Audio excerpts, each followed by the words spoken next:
Hello বন্ধুরা, আসসালামু আলাইকুম। স্বাগতম জানাচ্ছি আমার চ্যানেলে। আজকে হাজির হয়ে গেলাম নতুন আরও একটি ইফতার রেসিপি নিয়ে। দারুণ চটপটা, খেতে ভীষণ মজার ইফতার রেসিপিটি করার জন্য লাগবে ব্রেড। তো আমি এখানে ব্রেডের স্লাইস নিয়ে নিয়েছি 6 পিস। আপনাদের যতটা লাগবে আপনারা ততটা পরিমাণ নিয়ে নেবেন বন্ধুরা। আমি এখানে মাত্র 6 পিস নিয়ে নিয়েছি। এছাড়াও এখানে আমি নিয়ে নিয়েছি টমেটো কেচাপ। তো টমেটো কেচাপটা প্রথমে সবগুলো ব্রেডে খুব ভালোভাবে লাগিয়ে নিতে হবে।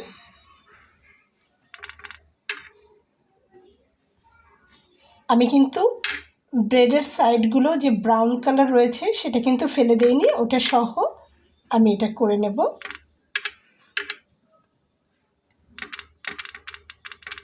খুব ভালো করে টমেটো কেচাপটা লাগিয়ে নেব এবং এটি এক সাইডে লাগিয়ে নিতে হবে।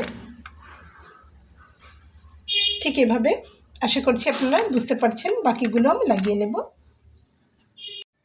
তো দেখুন আমি একদম ভরে ভরে কিন্তু কেচাপ লাগিয়ে নিয়েছি এবং লাগিয়ে নেওয়ার পরে ছুরিটা দিয়ে আমি মাঝ বরাবর কেটে 2 টুকরো করে দিয়েছি বন্ধুরা। তো দেখুন প্রত্যেকটি ব্রেডকে আমি কেটে 2 টুকরো করে নিয়ে নিয়েছি। তো ঠিক এভাবে করে এগুলোকে একটা সাইডে সরিয়ে রাখবো। তো বন্ধুরা এখানে আমি প্রথমে অনেকগুলো আলু ম্যাশ করে রেখে দিয়েছি। দেখুন আলুটাকে ম্যাশ করে রাখার পরে একটা সাইডে একটু সরিয়ে নিয়েছি। তারপরে একে একে এখানে আমি মশলাগুলোকে ব্যবহার করছি। প্রথমে আমি এখানে দিয়ে নিচ্ছি গোলমরিচ গুঁড়ো করে নেওয়া। তারপরে আমি এখানে দিয়ে নিচ্ছি চাট মশলা। তারপরে আমি এখানে দিয়ে নেব ধনিয়ার গুঁড়া একটু বড় বড় করে নেওয়া, এবং আমি এখানে দিয়ে নেব জিরার গুঁড়া 1/2 চা চামচ পরিমাণ। তারপরে বন্ধুরা আমি এখানে দিয়ে নেব স্বাদ অনুযায়ী লবণ এবং দিয়ে নেব লাল মরিচের গুঁড়া। আপনারা যতটা পছন্দ করেন সেই অনুযায়ী দিয়ে নেবেন। তারপরে আমি এখানে দিয়ে নেব 1 চিমটি পরিমাণের হলুদ এবং দিয়ে নেব বেশ কিছুটা পেঁয়াজ কুচি করে নেওয়া, এবং দিয়ে নেব ধনিয়া পাতা কুচি করে নেওয়া।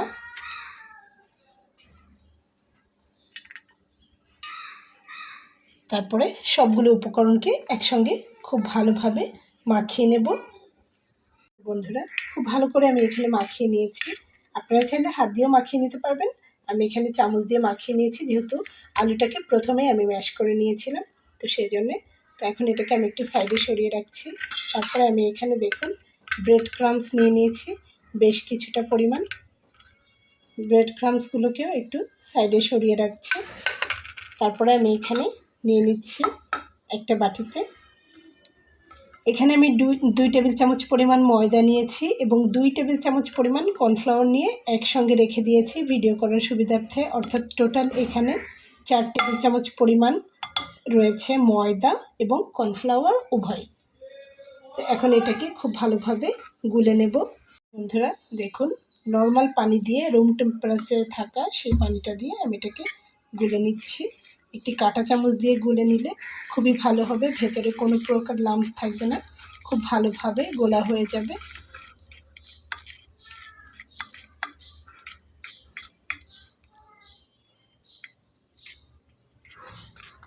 তো ভীষণ গাঢ় হয়ে গেছে, আরও একটু পানি দিয়ে নিতে হবে। দিয়ে নিলাম সুন্দর মতো। এখন এটাকে গুলে নিতে হবে বন্ধুরা। গোলাটাকে খুব সুন্দর করে গুলে নিয়েছি। দেখুন ভেতরে কোনো প্রকার লাম্পস নেই, দারুণ একটা ব্যাটার তৈরি হয়েছে। তো আমি সবগুলো উপকরণকে একসঙ্গে এখানে দেখিয়ে দিলাম। দেখুন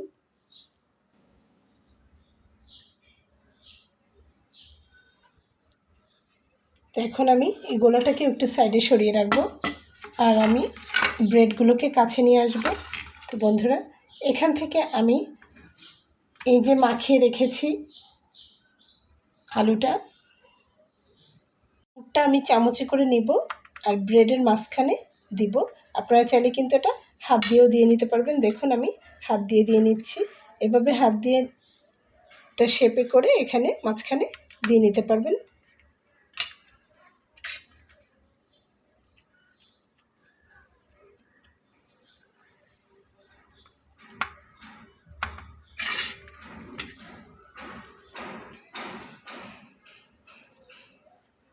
সবগুলো ব্রেডে এভাবে ঠিক সুন্দর করে হাত দিয়ে করে নিলেই ভালো হবে।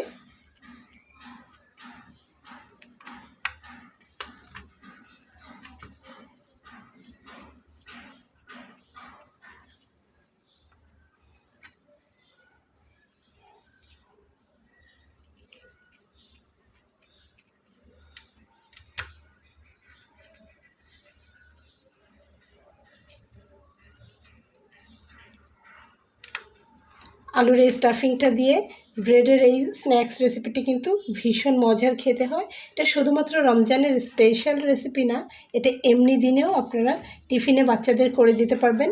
কোনো গেস্ট আসলে হঠাৎ করে নিতে পারবেন। ইভিনিংয়ের স্ন্যাক্স হিসেবেও দিয়ে দিতে পারবেন বন্ধুরা। চমৎকারভাবে মানিয়ে যাবে সবগুলো আইটেম হিসেবে।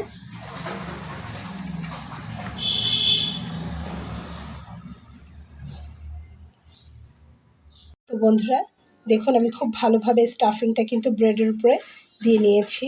তো যেহেতু পটেটোর স্টাফিংটা বসানোর আগে আমি ব্রেডগুলোতে খুব ভালোভাবে টমেটো কেচাপটা লাগিয়ে নিয়েছিলাম, তার কারণে কিন্তু খুব ভালোভাবে এটা বসে গেছে, কিন্তু পড়ে যাবে না, একদম ভালোভাবে সেট হয়ে গেছে। তো এই ধরনের খাবারগুলো কিন্তু রেস্টুরেন্টে চড়া দামে বিক্রি হয় এবং সবাই ভীষণ পছন্দ করে, কারণ একদম পেট ভরে যায়। স্ন্যাক্সগুলো খেতেও ভীষণ ভালো লাগে। তো বন্ধুরা এখন আমি এগুলোকে কর্নফ্লাওয়ারের যে ব্যাটারটা আমি এখানে গুলে নিয়েছি সেটার ভেতরে চুবিয়ে ব্রেড ক্রাম্বসে লাগিয়ে নেব। তো আমি শুধুমাত্র এখানে কর্নফ্লাওয়ার কিন্তু ব্যবহার করিনি, 2 টেবিল চামচ পরিমাণ কর্নফ্লাওয়ার এবং 2 টেবিল চামচ পরিমাণ ময়দা আমি এখানে নিয়ে নিয়েছি, প্রথমেই বলেছি। তো বন্ধুরা তারপরে আমি এখান থেকে 1 পিচ করে নেব আর এটার ভিতরে চুবিয়ে নেব একটু আস্তে করে।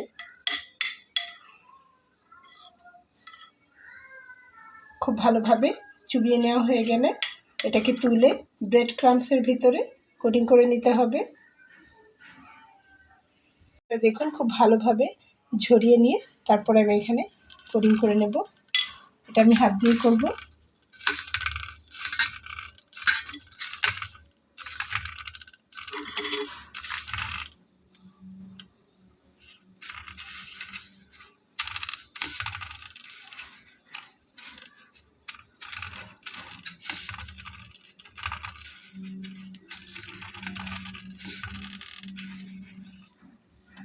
দেখুন ঠিক এভাবেই সবগুলোকে আমি তৈরি করে নেব, তারপরে আমি ভেজে নেব। তো বন্ধুরা প্রত্যেকটি ঠিক এভাবেই কোডিং করে নিয়েছি। দেখুন এটা দেখতে যতটা সুইট, খেতেও দারুণ কিন্তু হবে। তো এখন অলরেডি ফ্রাই প্যানে আমি তেল গরম করতে দিয়ে নিয়েছি বন্ধুরা। তেলটা হালকা গরম হয়ে গেলেই ডুবো তেলে ভেজে নিতে হবে। তো দেখুন ব্রেড ক্রাম্বস দিয়ে আটকানোর পরে এটার লুকটাই চেঞ্জ হয়ে গেছে, দেখতে একদম আলাদা রকম লাগছে। তো চলুন ভেজে নেওয়া যাক বন্ধুরা। দেখুন একটি ফ্রাই প্যানে তেল গরম করতে দিয়েছি, তেলটা হালকা গরম হয়ে গেছে।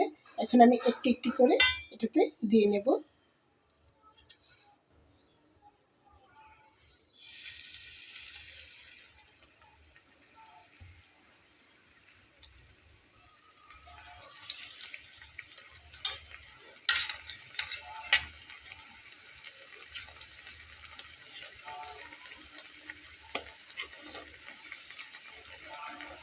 বন্ধুরা আমি একবার উল্টে দিয়েছি, একটু ব্রাউন কালার করে ভেজে নেব।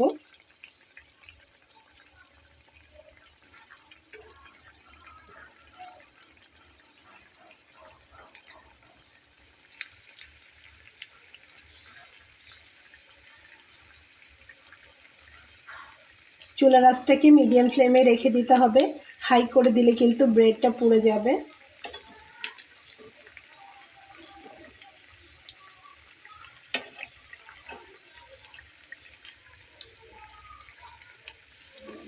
তো বন্ধুরা দেখুন আমার কিন্তু প্রায় কালার চলে আসছে।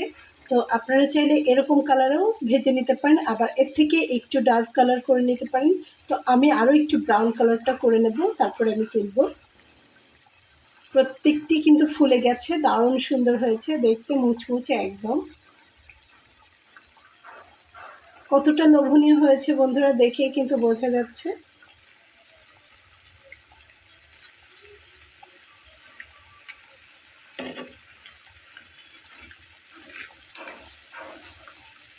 আর কোডিং করাটা এত ভালো হয়েছে দেখুন, তেলের ভেতরে কিন্তু একটুও ছড়িয়ে ছিটিয়ে যায়নি। তো নিচের দিকটা আরও একটু হয়ে গেলে আমি তুলে নেব। বন্ধুরা দেখুন আমার সবগুলো ভেজে নেওয়া হয়ে গেছে। দারুণ মজার এই নাস্তা রেসিপিটি কিন্তু ইফতারিতে অবশ্যই করে দেখবেন এবং কেমন হয়েছে অবশ্যই ফিডব্যাক জানাবেন বন্ধুরা। আশা করছি রেসিপিটা আপনাদের পছন্দ হয়েছে। রেসিপিটি যদি ভালো লেগে থাকে তাহলে আমার এই ছোটো চ্যানেলটিকে সাবস্ক্রাইব করে সঙ্গে থেকে যাবেন। দেখা হবে পরবর্তীতে নতুন কোনো রেসিপি নিয়ে। সেই পর্যন্ত ভালো থাকবেন বন্ধুরা। আল্লাহ হাফেজ।